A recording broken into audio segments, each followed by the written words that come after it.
पूरे इंडिया में सबसे ज़्यादा एम्बूस या अटैक हुए हैं टेररिस्ट के द्वारा, तो वो इसी की 1 किलोमीटर की परिधि के अंदर हुआ है।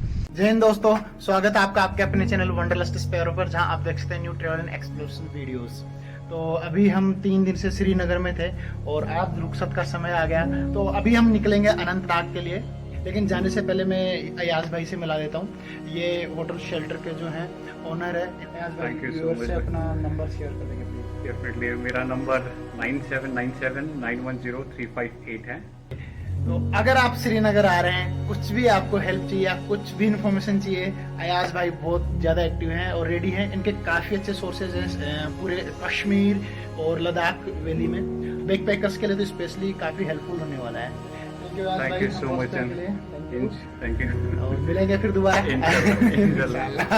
आज की वीडियो में मैं आपको एक ऐसी जगह दिखाने जा रहा हूँ जहाँ पर इंडियन फोर्सेस पे सबसे ज्यादा अटैक हुए हैं। मिलते हैं फिर रास्ते में, बाकी सारी बातें करते हैं रास्ते में। सबसे पहले मैं जा रहा हूँ मार्तन टेम्पल, जो कि अनंतनाग डिस्ट्रिक्ट में स्थित है।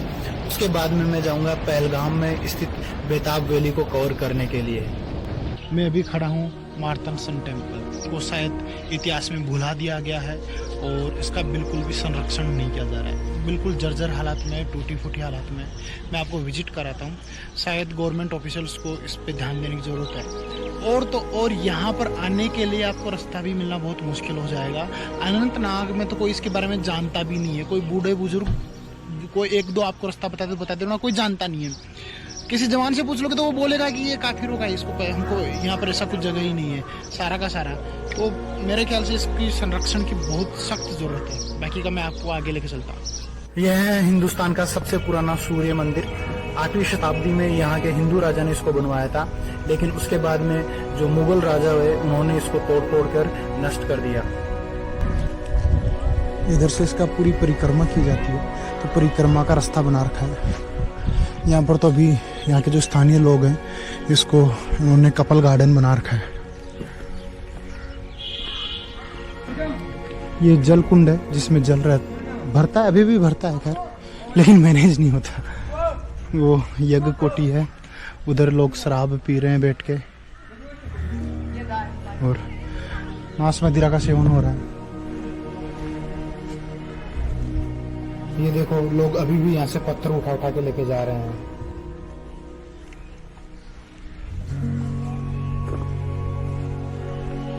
मैंने इन लोगों से पूछना चाहा तो इन्होंने मेरे से लड़ना झगड़ना स्टार्ट कर दिया, तो मेरे को कैमरा ऑफ करना पड़ा।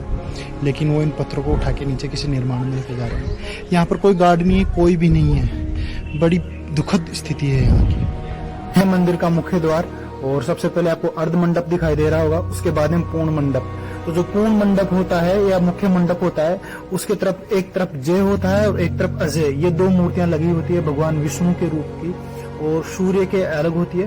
तो ये देखिए, यहाँ पर भी संरचना हुआ करती थी जो कि अब नहीं है, जिसको नष्ट कर दिया गया। तो ये है मेन गर्भगृह, जहाँ पर पहले मूर्ति होती थी और पूरी संरचना होती थी।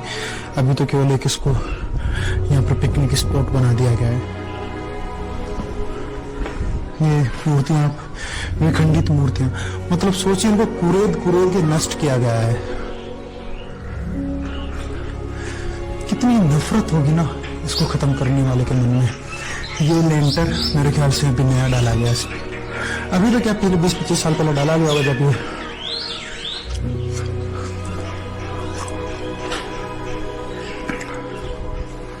ये एक मूर्ति भी नहीं छोड़ी गई है। इतनी नफरत यार। यह भारतवर्ष का संभवतः पहला मंदिर था जो कि लॉकिंग सिस्टम पे बना था। मतलब इस इमारत को बनाने के लिए कोई केमिकल का इस्तेमाल नहीं किया गया। जो भी पत्थर यहाँ पर इस्तेमाल किए गए, उनको ऐसे काट कर लॉक सिस्टम में फिट किया गया कि वो हजारों वर्षों तक कहीं पे भी हिले डुले ना और उनमें कोई क्षति ना हो। ऐसा बताया जाता है कि 1985 तक ये मंदिर फिर भी ठीक ठाक हालात में था, लेकिन कश्मीरी पंडितों के प्लान के बाद में इसे और ज्यादा नुकसान पहुंचाया गया और इसे पूरी तरह से नष्ट कर दिया गया। अब आप उन कश्मीरी पंडितों का दर्द समझ सकते हैं जिनके मंदिरों को भी इतनी भयंकर तरीके से कुरेद कर नष्ट किया गया, तो उनके साथ क्या व्यवहार किया गया होगा। मैं दक्षिण भारत की बात करूँ तो कन्याकुमारी से मैंने उत्तर लद्दाख तक पूरा कवर किया है। लगभग मैं हर जगह घुमा हूँ और मैंने बहुत सारी ऐसी संरचनाएं देखी है, चाहे वो हिंदू धर्म की हो या किसी अन्य धर्म की हो, जिनको नुकसान पहुंचाया गया है इतिहास में। लेकिन ये जो संरचना है ये मेरी उन सभी संरचनाओं में से सबसे ज्यादा नुकसान पहुंचाई गई हुई संरचना है जो मैंने देखी है। दुख होता है कितनी नफरत के साथ इसको नष्ट किया गया होगा और आज भी किया जा रहा है। ऐसा नहीं कि पहले कर दिया इतिहास में खत्म, आज भी किया जा रहा है। बहुत ही शानदार विरासत, एक वास्तुकला का नमूना, एक शानदार नमूना जिसको आज भी बिल्कुल नष्ट किया जा रहा है और कोई बचाव के प्रयास नहीं है। बहुत दुखद है ये हमारे लिए।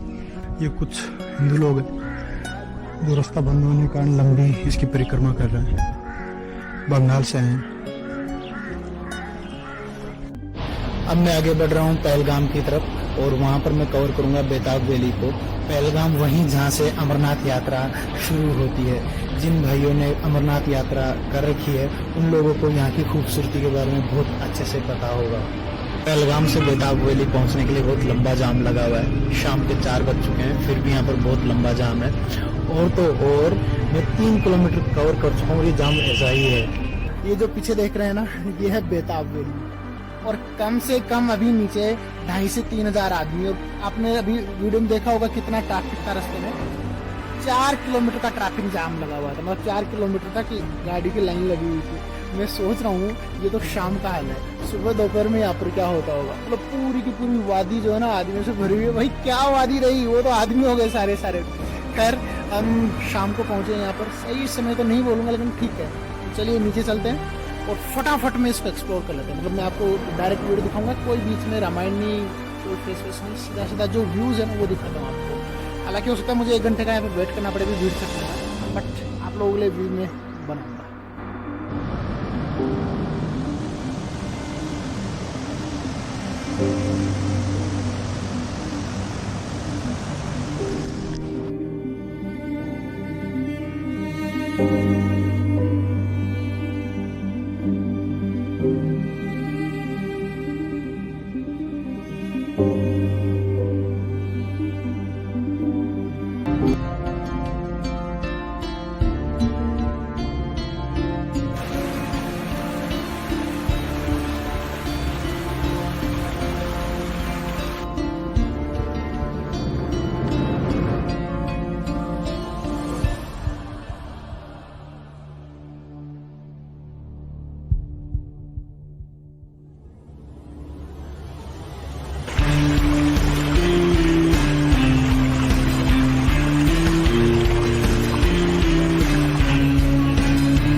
अभी हम हैं जवाहर टनल में, जो कि कश्मीर को और जम्मू को आपस में जोड़ती है। रात के 1 बज चुके हैं और अब मैं नॉन स्टॉप राइड कर रहा हूँ राजस्थान के लिए। उम्मीद करता हूँ सुबह तक मैं जम्मू के आसपास पहुँच जाऊँगा, तो फिर मैं वहीं कहीं आसपास में 2-3 घंटे को रेस्ट करूँगा और फिर से मैं राइड स्टार्ट करूँगा और अब मैं नॉन स्टॉप राजस्थान जाकर ही बदलूँगा। सुबह के 6 बज चुके हैं और यह है रामबन बनिहाल पैच। बनिहाल से रामबन का ये 40 से 45 किलोमीटर का पैच। आज तक मैं कश्मीर ट्रेवल किया हूँ, कम से कम 40 से 45 बार मैं ट्रेवल कर चुका हूँ और ये रास्ता मेरे को हमेशा ऐसा ही मिला है। हमेशा यहाँ पे ट्रैफिक जाम होता है, कभी लैंडस्लाइड, कभी बारिश, कभी कुछ कभी कुछ, लेकिन ट्रैफिक जाम हमेशा मिलेगा और लंबी लंबी 5-5, 6-6 किलोमीटर लंबा जाम। 1-1 किलोमीटर क्रॉस करने के लिए आपको कई बार तो 2-2 घंटे का वेट करना पड़ता है। बहुत ही मतलब गंदा ट्रैफिक जाम यहाँ पर लगता है। दोस्तों इस वक्त मैं खड़ा हूँ खुली नाले के पुल पे। हिंदुस्तान के आज़ाद होने के बाद में अब तक की हिस्ट्री में इंडियन फोर्सेस पे जे.एंड.के में नहीं पूरे इंडिया में सबसे ज़्यादा एम्बुश या अटैक हुए टेररिस्ट के द्वारा, तो वो इसी की 1 किलोमीटर की परिधि के अंदर हुआ है। बीएसएफ को सबसे ज़्यादा कैजुअलिटी पूरे हिंदुस्तान में यहाँ पर लेनी पड़ी है। इंडियन आर्मी को कैजुअलिटी ये जो खूनी नाला है इसकी 1 किलोमीटर उधर और 1 किलोमीटर इधर, इस 2 किलोमीटर के डायमीटर में सबसे ज्यादा अटैक हुए हैं। यहाँ पर टेररिस्ट अटैक करते थे, आज भी करते हैं, अब धीरे धीरे कम हो गया है, बट 2000 से पहले यहाँ पर अटैक करते थे, हथियार नाले में फेंक के सिविलियन बन जाते थे, कोई कुछ नहीं कर पाता था। तो ये वो जगह है जहाँ पर हमने सबसे ज्यादा जवान खोना तो नहीं बोलूंगा, लेकिन सबसे ज्यादा अटैक हमारे जवानों ने सहा है। भारतीय फोर्सेज ने, इंडियन फोर्सेज ने सबसे ज्यादा अटैक यहाँ पर सहे हैं। अभी ये नाला बह नहीं रहा है, बारिश के मौसम में पूरा बहता है। इसको अंडरग्राउंड भी कर दिया गया है। यहाँ पे जो मंदिर बना है ये उन सभी जवानों की याद में बना है। इसके बाद में मैंने जम्मू में रेस्ट किया और उसके बाद में नॉन स्टॉप 21 घंटे की राइड करके मैं पहुंच गया मेरे प्यारे राजस्थान। और इसी के साथ आज की यात्रा यहीं पे समाप्त होती है। आपको ये वीडियो कैसा लगा कमेंट करके जरूर बताइएगा। अगर अच्छा लगा हो तो लाइक करें, शेयर करें। चैनल पे अगर आप नए हैं तो चैनल को सब्सक्राइब करना ना भूलें। मिलेंगे अगली वीडियो में स्पीति यात्रा के साथ। तब तक आप लोग व्यस्त रहें, स्वस्थ रहें, मस्त रहें। धन्यवाद। जय हिंद, जय मां भारती।